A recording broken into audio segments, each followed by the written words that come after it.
We're going to another aspect, which is also very important, and it will be incomplete if we do not talk about this aspect. COVID has opened our eyes to see a lot of things. We just have gotten the realization now that there are certain things that will not stand the test of time. There are certain things that will not stand the test, cannot pass the test of time, cannot pass the test of so many things. And one of those things is even our career choice and our skill. TJ and Timmy, you people are going to help us with this aspect, because I'm sure some of our parents are watching or will watch the recorded version, and some of them have had this mindset built over the years that you must do a particular course because this is the course that is selling. They have forced their children to go study law, go and study medicine. I'm a doctor, Sha. Go and do also because of the prestige and the guarantee of security for money. But now we now know that when everywhere was locked down, we knew the people who were still, standing. We now began to see a lot of things coming up. So, TJ, please, I want you to educate our teenagers and maybe open their eyes to see other opportunities and other career skills that they need for this new era and dispensation. Over to you, TJ.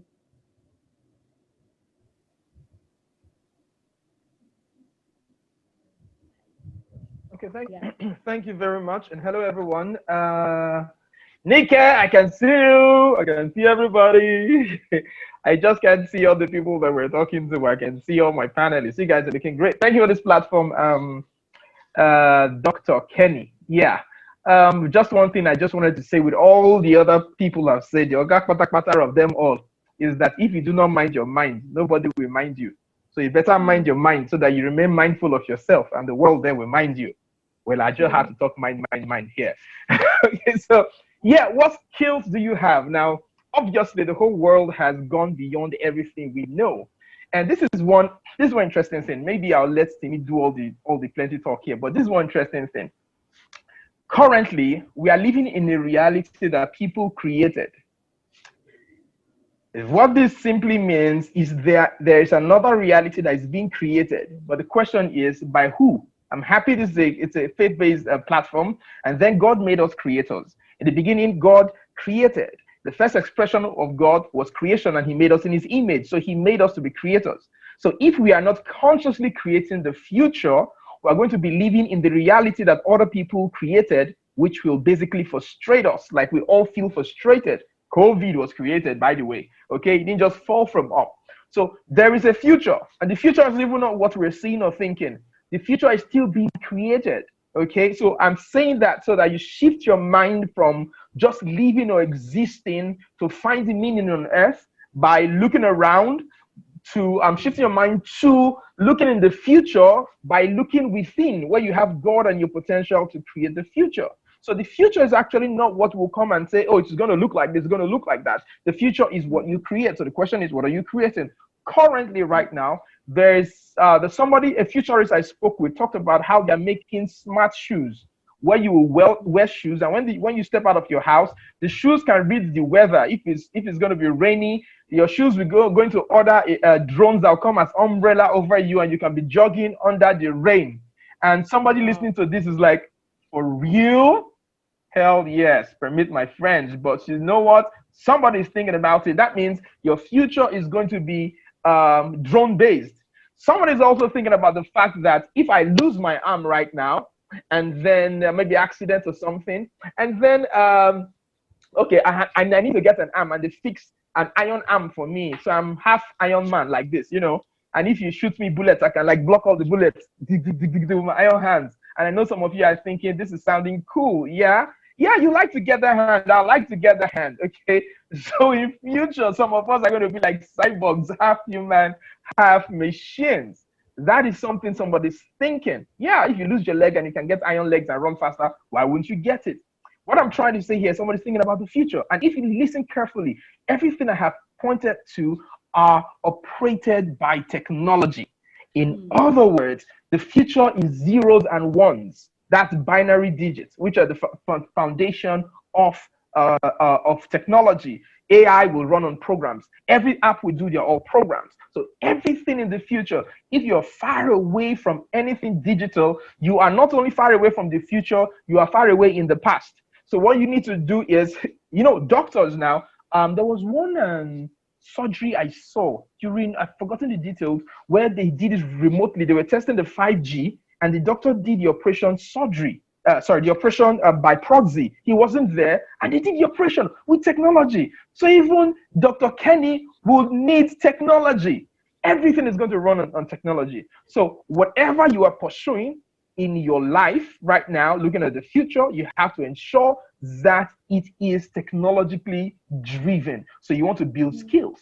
What is the foundational skill for that? It's not just digital skills here, but one of them is coding, programming. The man who would learn how to manipulate the codes will control, in quotes, the future. Now, you remember all those movies we used to watch, what do you call it? Is it Terminator?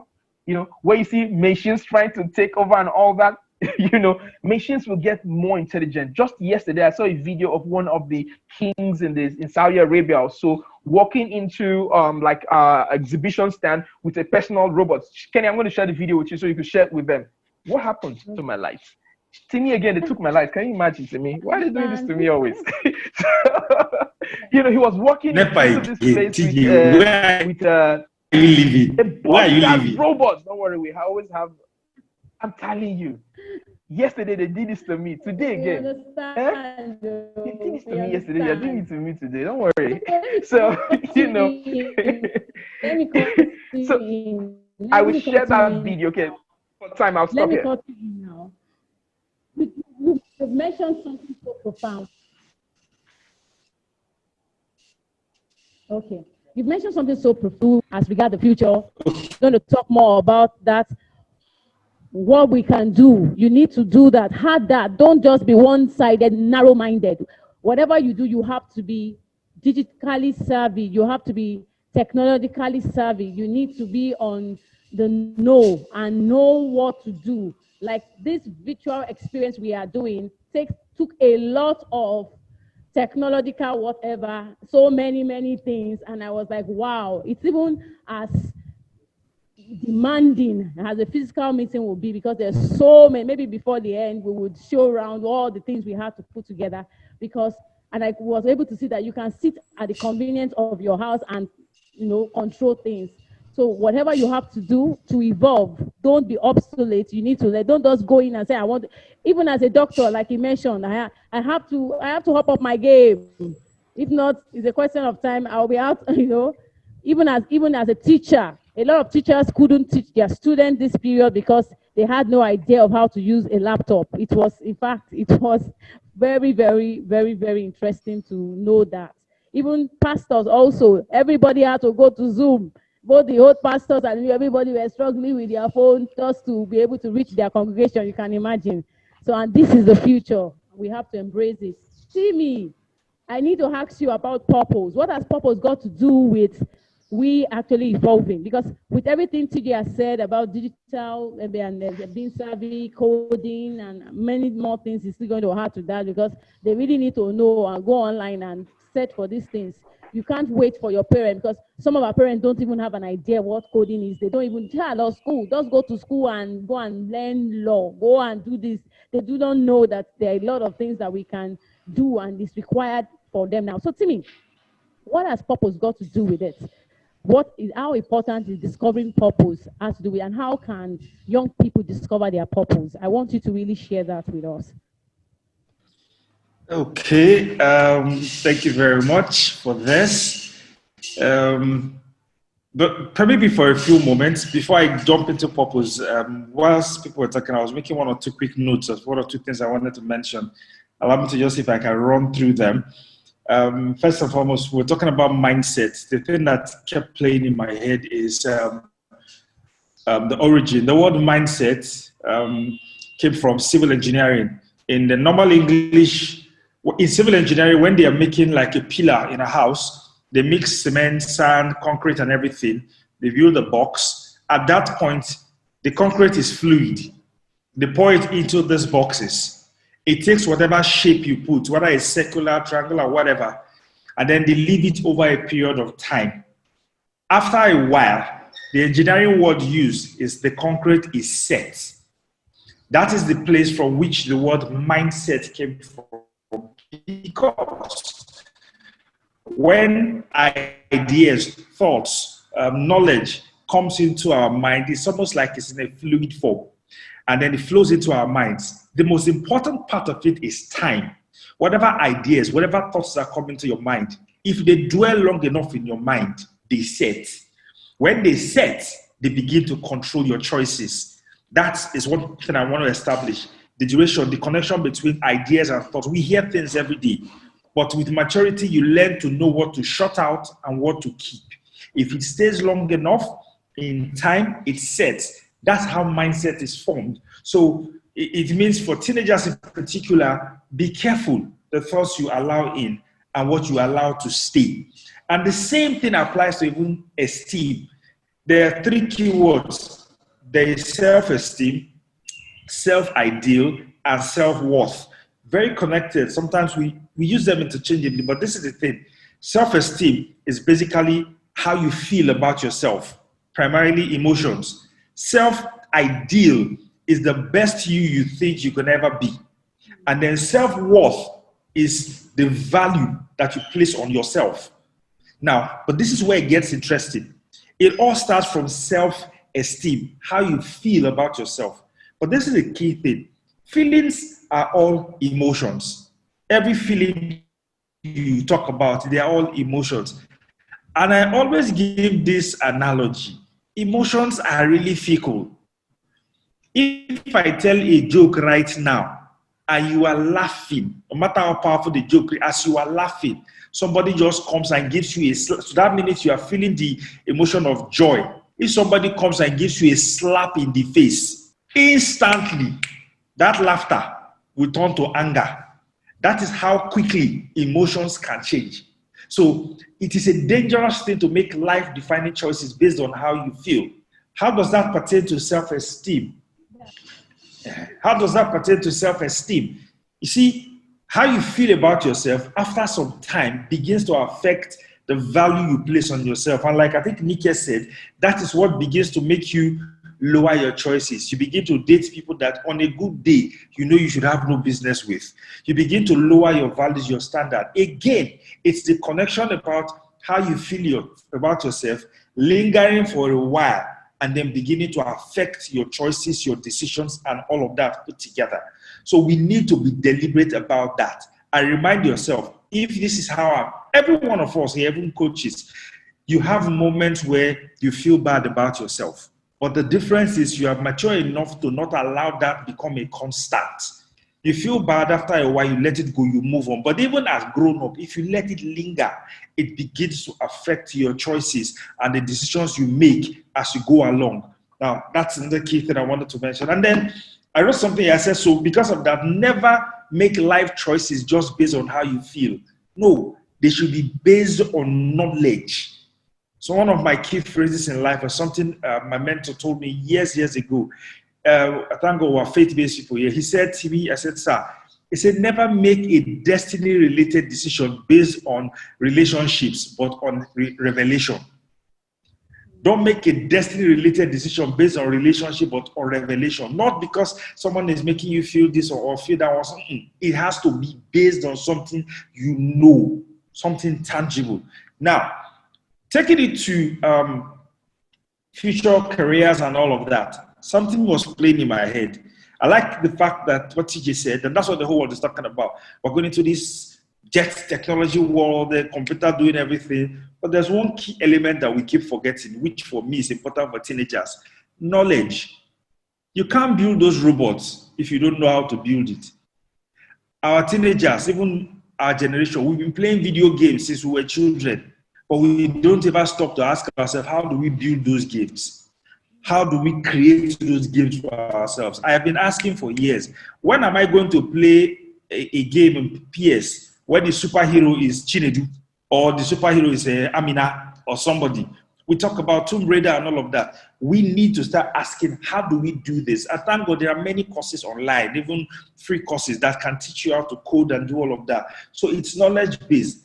Something else I thought about that we don't do, and I feel this next generation needs to pay attention to with regards to future career. We've run solo for too long.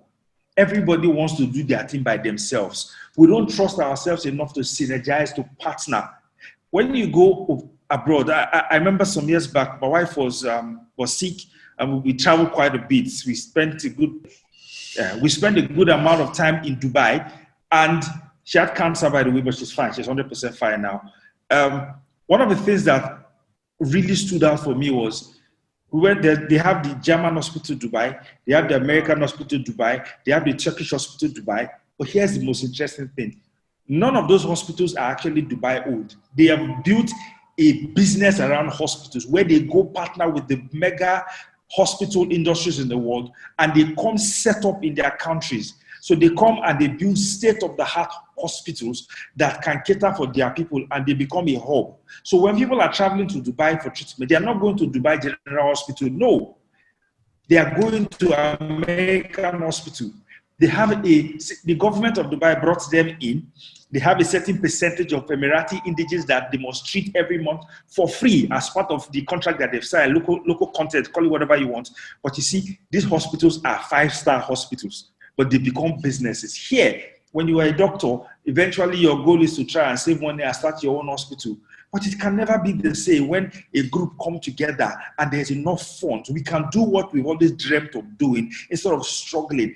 I believe the next generation, these teenagers, are the people that need to start talking. When your parents send you to school in the US, don't come back with just a degree. Come back with the network, the relationships, to come and start a mega organization here that can make you bring what you have seen there into this space. I feel personally that is a key part that this next generation of kids need to know and need to talk about. And another place for the future is this. There's a documentary series that I've been talking about shooting. I've been busy, but God help us, in the next few months, we're starting to do part of it. When COVID came and all this reality, one other obvious thing it pointed is the absolute lack of research in our system. Every one of us that grew up in this country knows one herb or that herb that treats this, that treats that, but we have never been able to scientifically verify them. We have the ones for skin, this, skin, that, but until you scientifically prove it, it is of no use. So don't tell us they can treat with this agbo. Can we scientifically do this? Can we document it so that it's no longer, you know, the way we cook here, we say, oh, we don't know what, we don't, what quantity of salt should I put? Just put to taste. It's not put, there should be a way of measurement scientifically. That aspect of research. I said one day I went to the Delta, somebody needed blood in a hospital, and I was stunned. They have one leaf they call hospital too far. And shocking, I saw it work. They have a way of boiling it and then add some milk to it. As someone who really needed a transfusion, within a day, her blood level rose from a local herb. And I said to someone, I'm not a medical person, but someone in that field should come and do an experiment on this thing. And let us prove it scientifically if there is a natural way that can actually replace blood transfusion and all of that. All of that, there are opportunities all around us. My advice, whilst we are thinking of all the scientific things, we need to also think in line with our current realities. Think in terms of how to solve these problems in the way that will be exponential. Since 1994 till date, there has never been a time when the richest man in the world was an oil magnate. It has always been people who are doing knowledge-based things. Knowledge-based things. That is the future, science and everything. And lastly, purpose. The reason why you were born. That is what purpose is all about. I always tell people this. I wrote something down this morning and I was looking through it. 4P for purpose, for finding your purpose. I call it the 4P formula: passion, path, potential, and problems. Find your passion. Trace your path. Find your passion. What ticks you off? That is one. Trace your path. Every one of us in this life, our journey is different. People go through things. It is a part of your process. Don't let it waste. The things you have gone through, if you can't look through it and pick something out of it that becomes a blessing to your generation, you have lost that. What is in that thing for you? What is the thing? Not all of us have the same experiences. Find your path, understand, trace it. What is it? And then there is potentials. There are things that come almost natural for you to do. All of these are pointers to your purpose in life. And then there's problems. Listen, hunger is everywhere. Filth is everywhere in Nigeria. People are dying, but it is not every problem that you have something pushing you to want to solve. The problems that naturally you feel like you want to solve are oftentimes a pointer to the reason that God put you on this planet. If you follow these 4 P's, you begin to have an idea of who you are, why you were born, and why you are on this planet. I'm going to stop here and let someone else take it from there. Wow. I hope we are taking notes. We now know how you can discover your purpose. And there was something you said about knowledge that I've been thinking about few days, from now, and it's been really, really on my mind. And you just said it. And that's the truth. Knowledge is no longer power. I'm telling you. It's the application of knowledge that is power. Yeah. So let's scratch that now, because we are evolving. And evolving means we are actually challenging some mindset and some things we accepted as truths. And that's because we choose to think, we choose to align our thoughts properly and begin to question things so that we can grow. So knowledge is no longer power. It's the application of knowledge that is power. And I hope that we are learning a lot. We are rounding up very soon. Is Nika still there? Or she has gone? Nika has gone. I think she's having some network issues. Yeah. She's here. So Nika, yes. We're moving to the